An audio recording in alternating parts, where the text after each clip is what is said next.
हर हर महादेव दोस्तों, आप सुन रहे थे मेरे साथ मनमर्जियाँ भाग 78। अपनी झूठ की वजह से गोलू पूरी तरह से फंस चुका था। इस वक्त ना वह गुड्डू को सच्चाई बता सकता था, ना ही इन सब चीजों को संभाल सकता था। बाइक पर गुड्डू के पीछे बैठा गोलू सोच में डूबा था। उसे चुप देखकर गुड्डू ने कहा, अच्छा गोलू, तुम्हारी शादी में ना वो सुल्तान वाला बैंड रखेंगे। का गजब की आवाज है उसकी। हम तो उसी पर डांस करने वाले हैं तुम्हारी शादी में। आप हमारी शादी में डांस करेंगे? गोलू ने पूछा। हाँ, काहे नहीं करेंगे? तुम हो हमारे जिगरी दोस्त हो यार। तुम्हारी शादी में नहीं नाचे तो किसकी शादी में नाचेंगे? हमारे एक्सीडेंट की वजह से मनोहर की शादी तो पहले ही मिस कर दी। अब वो हमारी कसर तुम्हारे ब्याह में पूरी करेंगे। गुड्डू ने खुश होकर कहा। हम किससे शादी करने वाले हैं ये जानकर कहीं आपके सारे सपने ही न टूट जाए। गोलू ने मन ही मन कहा। क्या हुआ, फिर से चुप हो गए तुम इस शादी से खुश तो हो ना गोलू? गुड्डू ने कहा। हाँ भैया, खुश है तभी तो शादी करने जा रहे हैं। अच्छा हमारी छोड़ो, आप बताओ, शगुन जी ने बताया नहीं कि उन्होंने किसके लिए व्रत रखा है? गोलू ने कहा। नहीं बताया, पर पता है गोलू, कभी कभी ना वो हम पर ऐसे गुस्सा करती है जैसे हमारी पत्नी हो। गुड्डू ने कहा। पत्नी ही तो है वो आपकी, बस आपको ही याद नहीं है। गोलू बड़बड़ाया। का कुछ कहा तुमने? गुड्डू ने कहा। अरे हम कह रहे हैं बना लो ना पत्नी, का हर्ज है? गोलू ने कहा। तो गुड्डू चुप हो गया और फिर कुछ देर बाद कहने लगा। शादी के नाम पर तुम्हारी लंका लगी है वो कम है का, जो हम भी अपनी लगवाए ले? ऐसे ही उनके इतने नखरे हैं, शादी कर ली तो पता नहीं कितने नखरे झेलने पड़ेंगे। अरे भैया, इसीलिए तो उन्हें लड़की कहते हैं। खैर छोड़ो, चांद निकल आया है, कहीं ऐसा ना हो शगुन जी अपने चांद को देख ले और हमें पता ही ना चले। गोलू ने कहा तो गुड्डू की नजर आसमान में चली गई जहां चांद चमक रहा था। गुड्डू ने बाइक की स्पीड बढ़ा दी और कुछ ही देर में दोनों घर के बाहर थे। गुड्डू गोलू बाइक से उतरे, इतने में गोलू का फोन फिर बजा। गुड्डू बाइक को साइड में लगा रहा था।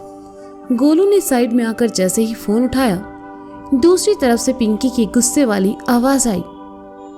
हम यहाँ तुम्हारे लिए व्रत रखे हैं और तुम हो कि नाराज हो? शादी से पहले तुम्हारा जे हाल है, शादी के बाद तो तुम्हारा पता नहीं क्या होगा। तुम हमको भूल ही जाओगे। 2 मिनट में अगर तुम यहाँ नहीं आए ना तो किसी और को देखकर हम अपना व्रत खोल लेंगे और इसके बाद अपनी कम उम्र की जिम्मेदार तुम खुद रहना। अरे सुनो, काट दिया, गोलू ने धीरे से कहा। तब तक पिंकी फोन काट चुकी थी। गुड्डू गोलू के पास आया और कहा, यहाँ क्या कर रहे हो, चलो ऊपर। अरे भैया, हमरा पेट, अरे दादा, हमको लगता है हमरा पेट खराब हो गया है, हमको जाना पड़ेगा। गोलू ने अपना पेट पकड़कर नाटक करते हुए कहा। अभी तो ठीक थे, अभी एकदम से क्या हो गया? गुड्डू ने पूछा।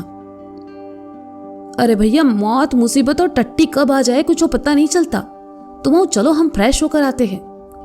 गोलू ने नौटंकी करते हुए कहा। ठीक है, जल्दी आना, कहकर गुड्डू अंदर चला गया और वहां से सीधा ऊपर छत पर। मौका देखते ही गोलू वहां से भाग खड़ा हुआ। हांफते हुए पिंकी के घर पहुंचा। पिंकी इंतजार में खड़ी थी पर मुंह फुलाई थी। गोलू आया और कहा, सॉरी पिंकिया, बहुत ही जरूरी काम आ गया था। चलो चलो अब जल्दी से चांद देखो और अपना व्रत पूरा करो। हमारे लिए आज दिन भर भूखी रही हो तुम। पिंकी मुस्कुराई और पूजा की थाली ले आई। उसने चांद को देखा और फिर गोलू को देखा। गोलू ने उसे पानी पिलाया, बाकी बचा पानी खुद ही पी लिया क्योंकि पिंकी से ज्यादा जरूरत उसे थी। दोनों एक दूसरे को देखकर मुस्कुरा उठे। गुड्डू ऊपर छत पर आया। मिश्राइन चांद देखकर मिश्रा जी के पैर छू रही थी। गुड्डू भी चला आया और कुछ दूर दीवार के सहारे खड़ा हो गया। शगुन ने छलनी उठाई और आसमान में चमकते चांद को देखने लगी। उसके और गुड्डू के बीच वेदी खड़ी थी। शगुन ने ही उसे वहां खड़े होने को कहा ताकि उसकी आड़ में गुड्डू का चेहरा देख सके और गुड्डू को शक भी ना हो। उधर गुड्डू बस इंतजार में था कि शगुन चांद की बात किसे देखती है। गुड्डू और शगुन वहीं थे, इसलिए मिश्रा जी नीचे चले गए। चांद को देखते हुए शगुन का सर हल्का सा चकराया, पर उसने इग्नोर कर दिया और छलनी वेदी की तरफ घुमा दी। आधी छलनी में उसे गुड्डू का चेहरा साफ नजर आ रहा था। वेदी भी खुश थी कि शगुन का व्रत सफल हुआ, लेकिन वह मन ही मन कहने लगी, भाभी ने गुड्डू भैया का चेहरा तो देख लिया, लेकिन गुड्डू भैया के हाथ से पानी कैसे पिएंगी? ऐसे तो उनका व्रत अधूरा रह जाएगा। शगुन ने गुड्डू को देखा और छलनी वापस दीवार पर रख दी। उसका सर चकराने लगा था।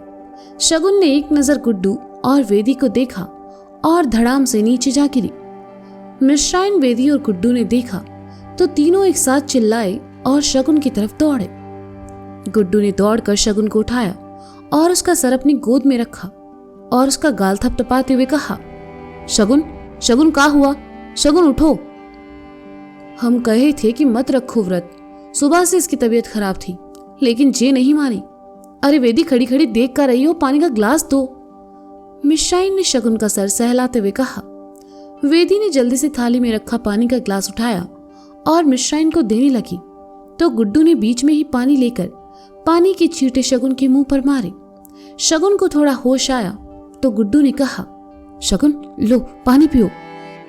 कहते हुए गुड्डू ने पानी का ग्लास शगुन के मुंह से लगा दिया। शगुन ने पानी पिया और अपनी आंखें खोली। उसका सर अभी भी चकरा रहा था और उसे सब धुंधला नजर आ रहा था। वेदी और मिश्राइन ने एक दूसरे की तरफ देखा और मुस्कुरा दी। अनजाने में ही सही, शगुन को गुड्डू ने अपने हाथ से पानी पिलाया था, जिससे शगुन का व्रत भी पूरा हो गया और गुड्डू के हाथ से पानी पीने को भी मिल गया।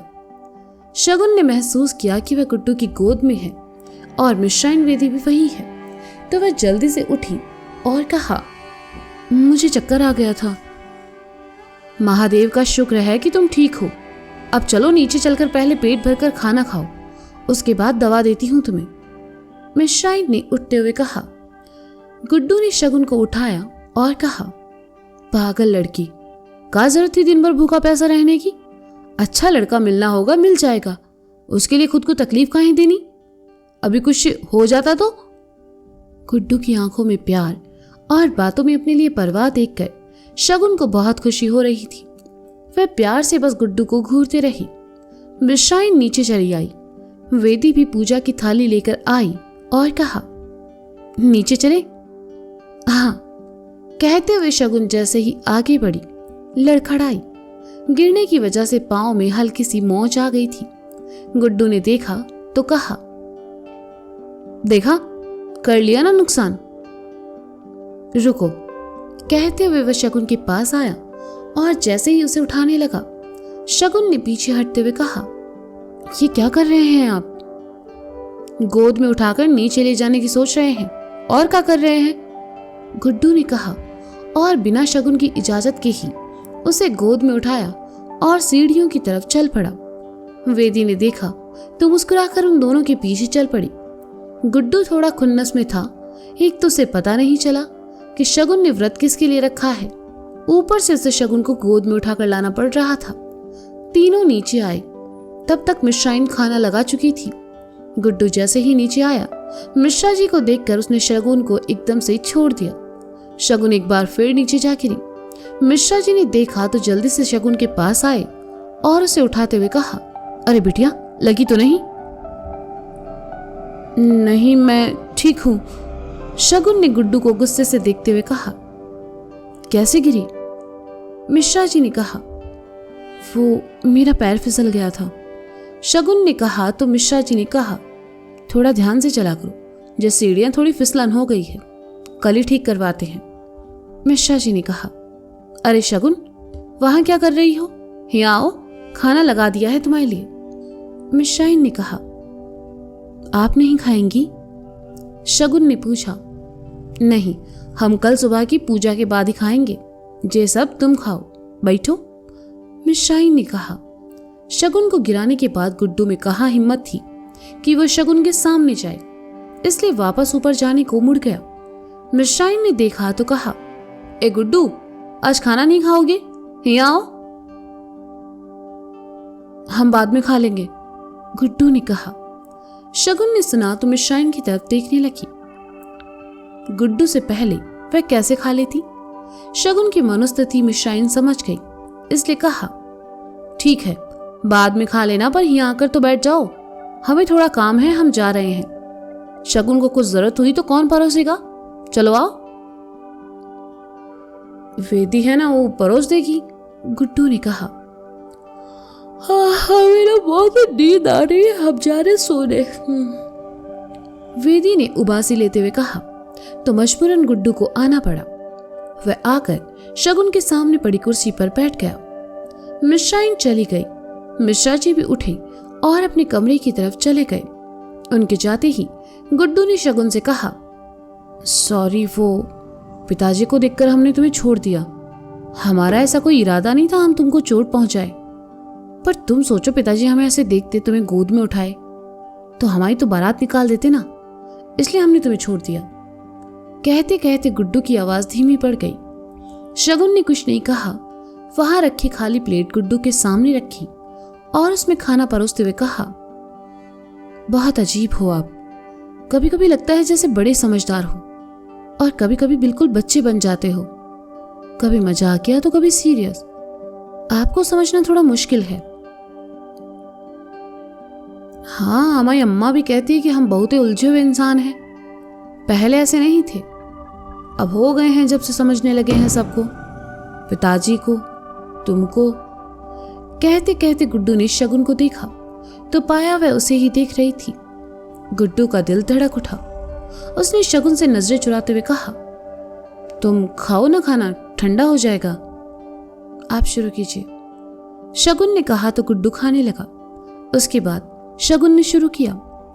गुड्डू को खाना खाते देखकर शगुन मन ही मन कहने लगी, क्या इतने संकेत आपके लिए काफी नहीं है गुड्डू जी, ये बताने के लिए कि आपका और मेरा रिश्ता क्या है? क्या आप सच में इतने भोले हैं या फिर आपको कुछ याद ही नहीं है? हाँ, मानती हूं कि वो शादी आपकी मर्जी के खिलाफ थी, लेकिन वो एहसास, वो पल, वो सब तो झूठ नहीं थे। अब तो लगता है जैसे आपको कभी कुछ याद आएगा ही नहीं। किस सोच में पड़ी हो, खाना खाओ, गुड्डू ने कहा तो शगुन की तंद्रा टूटी और वह खाना खाने लगी। शगुन को खाते देखकर गुड्डू मन ही मन कहने लगा, तुम्हारे और हमारे बीच का रिश्ता है ये तो हम नहीं जानते, लेकिन आज जब तुम बेहोश होकर गिरी ना तो हमको लगा जैसे हमारा कोई अपना हो। बहुत सारी भावनाएं हैं हमारे मन में जो हम तुम्हें बताना चाहते हैं पर बोल नहीं पाते। आज जो महसूस हुआ उसके बाद तो हम यही कहेंगे कि तुम्हारा व्रत चाहे किसी के लिए भी रखी हो, मिलेंगे तो तुम्हें हम ही। गुड्डू को मुस्कुराते देखकर शगुन ने भवें उचकाई तो गुड्डू ने ना में गर्दन हिला दी। खाना खाकर शगुन उठी और बर्तन उठाने लगी तो गुड्डू ने कहा, अरे रुको, ये सब हम कर देंगे, तुम जाकर आराम करो। आप क्यों करेंगे? झूठे बर्तन हैं, मैं ले जाती हूं, शगुन ने कहा तो गुड्डू ने शगुन को घूरते हुए कहा, तुम चाहती हो हम फिर से तुम्हें उठाएं और कमरे तक छोड़ कर आए? नहीं, शगुन ने हैरानी से कहा, तो फिर जाकर सो जाओ, गुड्डू ने कहा। वह उठा और बर्तन उठाए, किचन में आकर उन्हें धोने लगा। बर्तन धुलने के बाद गुड्डू ऊपर अपने कमरे में चला आया और बिस्तर पर लेटते हुए कहा, जा, शगुन को तकलीफ में देखकर हम काहे परेशान हो गए। और साला जी गोलू, आज खूब टोपी पहनाई उसने, कल खबर लेते हैं उसकी। पर ये भी पता नहीं चला शगुन ने व्रत काहे रखा। और गोलू शर्मा जी के घर जाकर भी भाभी से नहीं मिला। अजीब बात है। गुड्डू अपने ही ख्यालों में उलझा रहा और फिर उसे नींद आ गई। अगली सुबह गुड्डू का फिर वही जल्दी उठना, वक्त पर खाना और शोरूम जाना शुरू हो गया। मिश्रा जी भी गुड्डू से खुश थे। गुड्डू की भी अब धीरे धीरे उनसे बातचीत होने लगी थी। दिवाली का टाइम था, ऐसे में जल्दी जाना, शाम में देर से आना गुड्डू का रूटीन बन चुका था। मिश्रा जी को वह जल्दी ही घर भेज दिया करता था ताकि अब वे आराम करें और घर वालों के साथ वक्त बिताएं। रात में कभी कभी देर हो जाती तो भले सब सो जाएं, लेकिन शगुन हर रोज गुड्डू का खाने पर इंतजार करती और ये कुछ पल दिन भर के गुड्डू के लिए सबसे अच्छे पल होते थे। वह खुश था कि कोई है जो उसकी इतनी फिक्र भी करता है। गुड्डू बदलने लगा था अब वह सबसे हंसकर मुस्कुराकर बात करता। मिश्राइन का घर के कामों में भी हाथ बटा देता।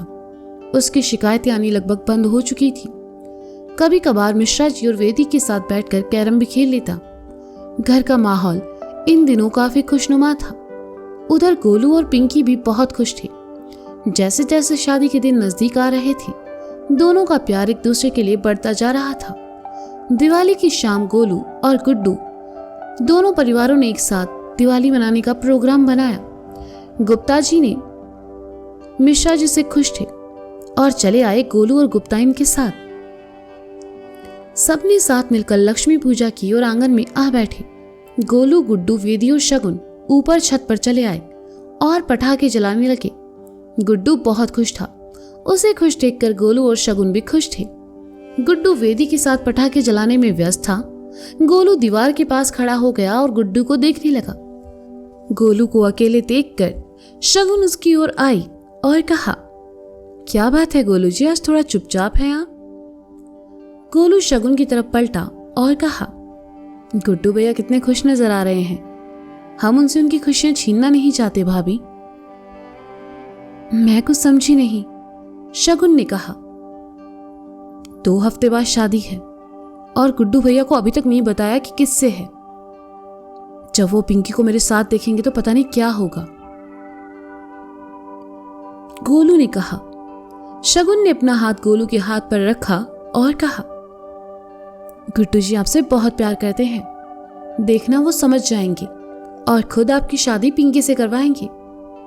गुड्डू ने गोलू और शगुन को साथ में देखा तो मुस्कुराते हुए उनकी तरफ आने का इशारा किया। शगुन और गोलू दोनों गुड्डू की तरफ बढ़ गए। तो दोस्तों ये था मन मर्जियां भाग 78। इसका अगला भाग आप जल्द ही सुनेंगे मेरे साथ। तब तक के लिए शुक्रिया। अपना ख्याल रखें और सुनते रहें मन मर्जियां मेरे साथ। और क्या लगता है आपको, क्या गोलू गुड्डू को सच्चाई बताएगा या उससे पहले होगा कोई बड़ा कांड? जानने के लिए सुनते रहिए मन मर्जियां मेरे साथ। Bye bye.